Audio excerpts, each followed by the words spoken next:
Hello and welcome to Sonnets for Sleep, where we will be slowly whispering our way through the wonderful works of William Shakespeare. In today's episode, we will be hearing Sonnets 101 through to 110. So sit back, relax, and listen to the prose of the bard. Sonnet 101. O truant muse, what shall be thy amends for thy neglect of truth in beauty dyed? Both truth and beauty on my love depends, so dost thou too, and therein dignified.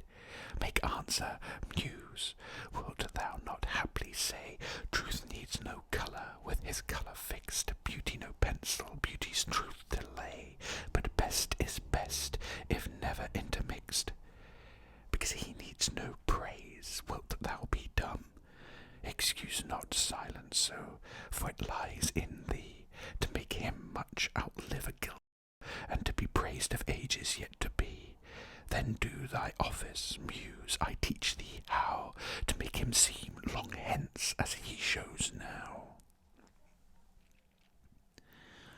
Sonnet 102.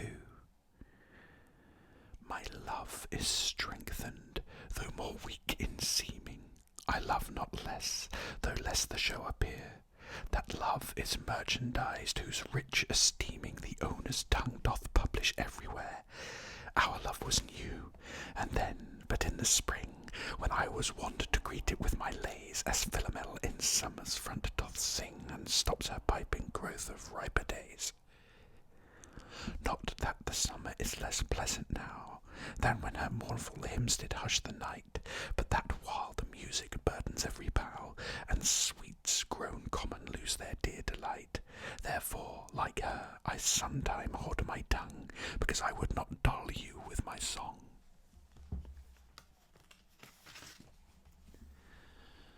Sonnet 103. Alack, what poverty my muse brings forth, that, having such a scope to show her pride, the argument all bare is of more worth than when it hath my added praise beside. Oh, blame me not if I no more can write. Look in your glass, and there appears a face that overgoes my blunt invention quite, dulling my lines and doing me disgrace. Were it not sinful then, striving to mend, to mar the subject that before was well? For to no other pass my verses tend than of your graces and your gifts to tell, and more, much more than in my verse can sit, your own glass shows you when you look in it. Sonnet 104. To me, fair friend, you never can be old, for as you were when first your eye I eyed, such seems your beauty still. 3 winters cold have from the forests shook 3 summers' pride, 3 beauteous springs to yellow autumn turned in process of the seasons have I seen, 3 April perfumes in 3 hot Junes burned, since first I saw you fresh, which yet are green. Ah, yet doth beauty, like a dial hand, sweet from his figure, and no pace perceived. So your sweet to you, which methinks still doth stand, hath motion, and mine eye may be deceived, for fear of which, hear this, thou age unbred, ere you were born, was beauty's summer dead. Sonnet 105.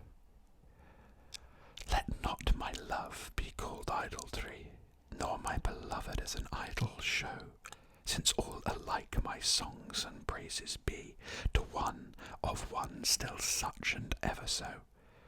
Kind is my love today, tomorrow kind, still constant constant in a wondrous excellence. Therefore my verse to constancy confined, one thing expressing leaves out difference.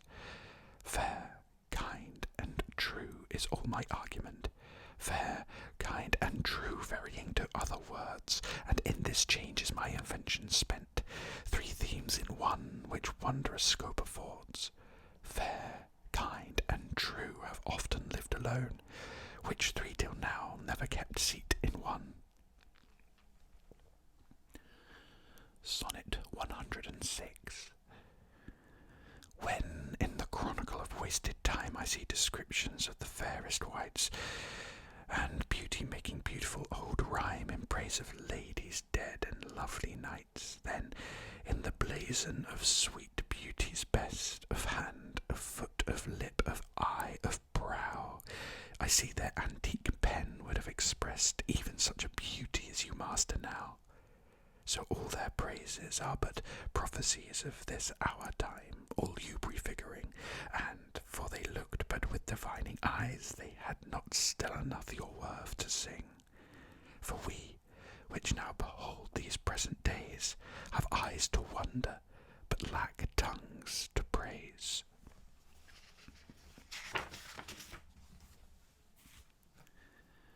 Sonnet 107. Not to mine own fears, nor the prophetic soul of the wide world dreaming on things to come, can yet the lease of my true love control, supposed as forfeit to a confined doom. The mortal moon hath her eclipse endured, and the sad augurs mock their own presage. Incertainties now crown themselves assured, and peace proclaims olives of endless age. Now with the drops of this most balmy time my love looks fresh, and death to me subscribes, since, spite of him, I'll live in this poor rhyme, while he insults our dull and speechless tribes. And thou in this shalt find thy monument, when tyrants' crests and tombs of brass are spent. Sonnet 108. What's in the brain that ink may character, which hath not figured to thee my true spirit? What's new to speak, what now to register, that may express my love or thy dear merit? Nothing, sweet boy, but yet, like prayers divine, I must each day say the very same, counting no old thing old, thou mine, I thine, even as though when erst I hallowed thy fair name. So that eternal love in love's fresh case weighs not the dust and injury of age, nor gives to necessary wrinkles place, but makes antiquity for aye his page, finding the first conceit of the love there bred, where time and outward form would show it dead. Sonnet 109. Oh, never say that I was false of heart, though absent seemed my flame to qualify. As easy might I from myself depart, as from my soul, which in thy breast doth lie. That is my home of love, if I have ranged. Like him that travels, I will return again, just to the time, not with the time exchanged, so that myself bring water for my stain. Never believe, though in my nature reigned all frailties that besiege all kinds of blood, that it could be so preposterously be stained, to leave for nothing all thy sum of good. For nothing this wide universe I call, save thou, my rose, in it thou art my all. Sonnet 110.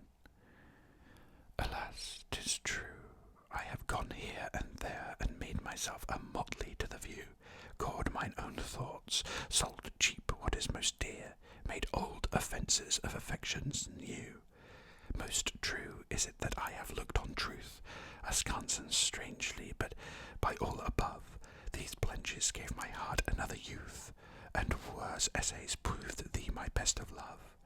Now all is done, have what shall have no end, mine appetite I never more will grind on newer proof to try an older friend, a god in love, to whom I am confined.